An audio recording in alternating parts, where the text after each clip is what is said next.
Welcome to LC Screen Talk. My name is Larry, and this is Ruddy, and this is our review of The Secret Life of Pets.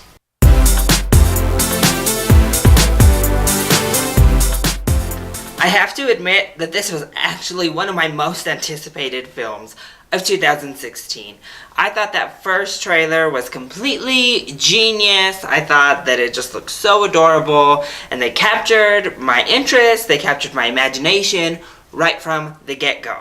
And I'm so happy that the movie lived up to expectations. I thought this was adorable. I love the way that these characters were animated, especially their movements. The creators really paid nice attention to cute little details of how these animals move and how they interact with each other and their environment. And I thought it was just delightful to have those little touches of the actual animals come to life on the screen. That is so key in capturing something that really gets the audience's imagination, especially when you create animals that talk and move their mouths and do human-like things.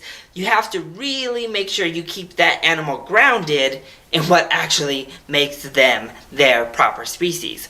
And this movie does it fabulously. Of course, there are old, tried and true jokes and stereotypes about, dogs and their attention span, or cats and shiny things distracting them, but they work to great effect, as they usually do. That's why they're everlasting jokes, and really a lot of the jokes land here in general.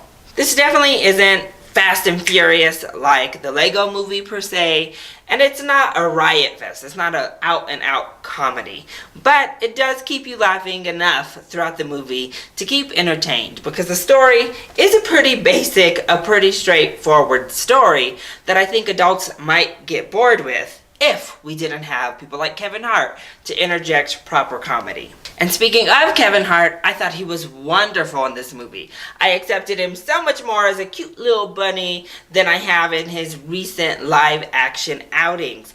I think that his brand of comedy just suited this film so well, and it interjected a certain amount of energy that the rest of the film really did benefit from. Plus, he was a supporting character, he wasn't the main event, and I think that's when Kevin Hart really gets his chance to shine, is when he comes in, interjects that energy, interjects some fun into a film. But he's not our main focus, and he's not asked to do the heavy lifting when it comes to acting. But across the board, I thought our voice cast was really strong here. Jenny Slate was adorable as the little Pomeranian. I thought she really sold it. She did give me some Zootopia vibes, but your voice is your voice, so can't fault Jenny Slate too much on that. I also thought Louis C.K. was wonderful as Max. I just got lost. I couldn't even really recognize that it was Louis C.K. It was just Max on the screen, and I thought that was great. Eric Stonestreet was also wonderful. And then we had my favorite character, Lake Bell, being Chloe the cat. She was this big old fat cat that had tons of attitude, and again, just perfectly depicted the apathy we tend to associate with cats. But deep down, we know they really do like us. Don't they? But it also just had a warm, fuzzy feeling. You leave the theater happy. You leave the theater smiling, because the whole experience is not only adorable, it is very heartfelt, and the creators did a very good job at creating a story we all care about in the end. Creating characters that we really love to enjoy. And this film is just a huge advocacy for having pets. Not only does it properly showcase the mental damage that we can have on our pets by ditching them and deserting them, abandoning them, and just how horrible it truly is. They don't go into graphics. This isn't, an expose, but I think they really convey it to children in a way that they're going to comprehend and understand. Throwing away pets is bad. But it also shows what an enriching experience having a pet is to both the human and the animal. And what an unconditional love that these animals have toward us as owners, and the unconditional love we should really bring back to them. And I think Max's owner in particular really showcases that. And I just thought the whole message was wonderful in regards to the animals that they portray here. If I were to give the film some negatives, as I said before, I think its story is pretty light. In the actual writing department, we're not given all that much. So the animators and the voice cast have to do a lot of the heavy lifting because the script they are given is pretty thin, pretty weak overall.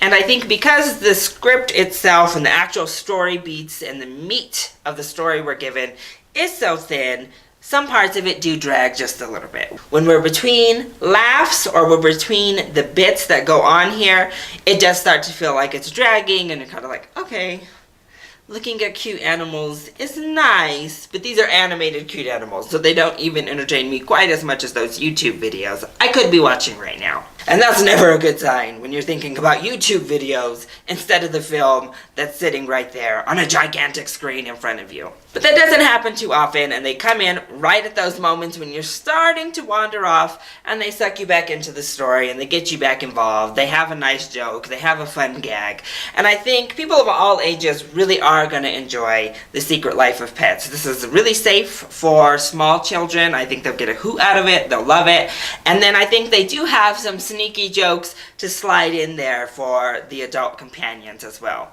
They also have a Minions short that shows before this that I didn't know they were doing. That was fun, it was cute enough, and obviously the Minions are really holding up Illumination Entertainment. So get there early so your kids can enjoy that Minion short and then enjoy yourself. Let yourself have fun. Let yourself get enchanted and be charmed by The Secret Life of Pets. So I say it's a full price ticket for the whole family. Definitely deserves to be watched in the theater. So, that has been my review of The Secret Life of Pets. I hope you enjoyed it. If you did, go ahead, click like down below and subscribe to the channel so you are always up to date on our latest videos. Also, join in on the discussion. Are you excited to see The Secret Life of Pets? Have you already seen it? What did you think? And what is your favorite movie about pets? Let me know either in the comment section down below or hit me up on Twitter. I love you so much for your support. Mwah. Thank you for watching, and we'll see you next time already. Bye.